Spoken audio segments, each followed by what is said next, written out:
Siblings from Philadelphia, 15-year-old Becca and 13-year-old Tyler, prepare for a 5-day visit with their grandparents while their divorced mother Loretta goes on a cruise with her new boyfriend. Loretta reveals that she has not spoken to her parents in 15 years after marrying her high school teacher, of whom her parents disapproved. Having never met their grandparents, the teens plan to record a documentary film about their visit using a camcorder. At the train station, Becca and Tyler meet their grandparents for the first time, whom Becca refers to as Nana and Pop Pop. The kids are very happy seeing their grandparents for the first time. Arriving at the house, Becca is busy recording all activities with Tyler using her camera. Nana is also very happy with the presence of her grandchildren. Tyler and Becca get settled into their room upstairs, which used to be their mother's. So far, everything seems very normal. Things start out very well. Tyler and Becca are both given the freedom to explore. They are having a fun day together exploring the surroundings. At night, Grandpa comes into their room to give them some information. In this house, they have to obey some rules. Becca and Tyler are instructed to never go into the basement because it contains toxic mold, and that bedtime is at 9:30 p.m., after which they shouldn't leave their room. However, that night, Becca and Tyler couldn't sleep. An hour past curfew, Becca is hungry, so she ventures downstairs for something to eat. She intends to take a cake from the kitchen. However, to her surprise, she sees Nana walking aimlessly and vomiting all over the house, which frightens her. Becca immediately runs into her room, feeling anxious. The next day, she questions her grandfather about the event that happened last night. Pop Pop insists that Nana had a stomach bug and wasn't feeling well. He then reminds her not to leave their bedroom after 9:30 p.m. During the day, the kids continue to explore. They play hide and seek in a crawl space underneath the house. Tyler hides, Becca seeks Tyler out with her camera, making her own way into the dimly lit maze columns. However, Becca is surprised when she turns and is confronted by the lunging, animalistic form of Nana, bounding towards her in an unnaturally fast gait. She immediately flees, trying to escape. Before Nana can reach her, Becca retreats, sprawling out of the crawl space into the safety of sunlight. Nana emerges, laughing at what she sees as a joke. A few moments later, a doctor named Dr. Sam comes to their door and asks to talk to their grandparents. But their grandparents are not home at the moment as they had just gone for a walk. He claims that he is from Mapleshade, the hospital the grandparents volunteer at. He stops by to check on them and wonders why they haven't been coming in for the scheduled shifts. Then, while their grandparents are still away, Tyler decides to investigate what's in the shed. While vlogging, he sneaks inside and finds in the corner a pile. He gets closer to see what it is and discovers it's used adult diapers. After their grandparents return home, Pop Pop takes Becca and Tyler through the town. He shows the school their mother used to study at. A moment later, however, Pop Pop tells them to leave because they're being followed. The kids see a man across the street. Pop Pop runs over and begins to accost the man, yelling at him. Becca and Tyler convince him to leave the man alone, and Pop Pop, realizing he's just being paranoid, apologizes to them. That night, at 10:47 p.m., they hear a scary sound coming outside their locked door. The two want to film what's on the other side, so Tyler tells Becca to open the door. When the door is opened, they see a naked Nana clawing at the door opposite them, scratching like a frantic dog. They immediately shut the door. The next morning, Pop Pop and Nana are outside with breakfast on the table. Nana apologizes because she's got hot oil over Becca's computer webcam. As a result, when they are talking to their mother on Skype, they aren't able to show their faces. Tyler and Becca immediately tells their mother that their grandparents have been acting strange these past few days. She reassures them their grandparents are weird, but they're also old, and old people are sometimes cranky, sometimes paranoid. That's just how old people act. In the afternoon, Becca approaches her grandmother, asking her to be interviewed. Becca interviews Nana by asking her warm-up questions. She asks Nana what happened 15 years ago to cause her not to speak to her daughter. However, Nana starts going berserk, shaking violently. That night, at 10:16 p.m., they hear a horrible commotion outside the door. They want to know what Nana is doing this time. When they open the door,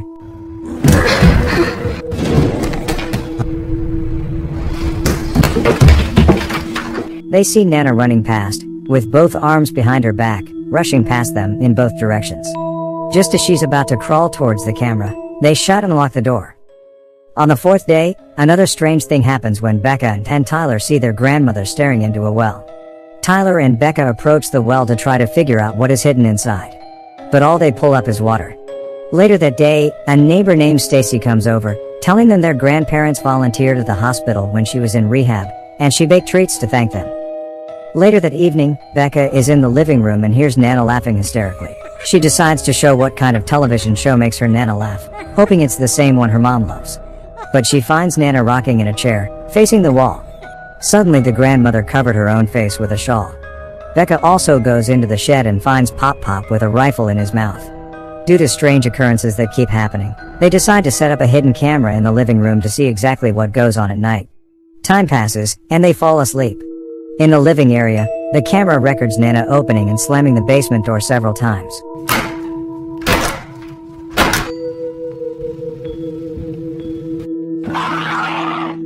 She picks up the camera and then films herself going into the kitchen where she grabs a butcher knife. She makes her way up to the kids' bedroom and begins pounding at their door. Becca and Tyler wake up, startled. They can hear Nana trying to get in but just stay still. The next morning, they watch the footage and see that Nana was trying to kill them. Becca tells Tyler that their mom is back from her vacation that day, so they just have to avoid their grandparents all day by going out and pretending to play. Becca uses that moment to scrub the oil off of her webcam. They wait until the grandparents are out front, and they immediately get on Skype. The oil has been scrubbed off of the webcam so their mom can see them now. They quickly tell her that she needs to come and pick them up right now as their grandparents are scaring them. Tyler films the grandparents from the window so his mom can see them. The mom is now white-faced and reveals to both of them that they are not her parents, which means they have been living with strangers all week. Their mom immediately tries to call the local police. She tells them to get somewhere safe. But just then the grandparents return. A few hours later, outside the window, they see Nana and Pop Pop in a heated argument with their neighbor, Stacy. They wonder what they are fighting about.